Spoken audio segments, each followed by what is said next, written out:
So guys मैले हिजो चाहिँ भिडियो राखेको थिएँ जो चाहिँ फर्स्ट आउनुहुन्छ उहाँले 100 रुपिस फ्रीमा पनि र खानेकुरा पनि फ्री भनेको थियो। सो आज चाहिँ उहाँहरू दुईजना चाहिँ आउनु भएको छ। उहाँले चिया अर्डर गर्नुभएको रहेछ।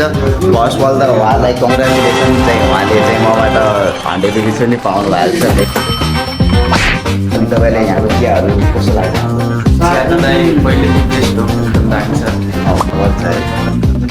तपाईँले जस्तो लाग्छ त्यस्तै जेन्युन हजुर यो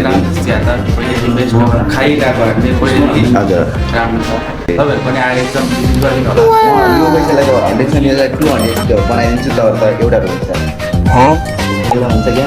लेट्स सी गाइज उहाँले फलो गर्नुभएको छ भने यसलाई डबल गरिदिन्छु म। सो गाइज उहाँले फलो पनि गर्नुभएको रहेछ। फेरि 100 रुपिस पनि जित्न सक्नु भएको छ। तपाईँले पनि फलो गरेर आउनु होला। तपाईँले पनि यसले फ्रीमा पनि पाउन सक्नुहुन्छ। गिभ अवे पैसा पनि जित्न सक्नुहुन्छ। कङ्ग्रेचुलेसन फेरि पनि उहाँले 200 रुपिस जित्नु भएको छ।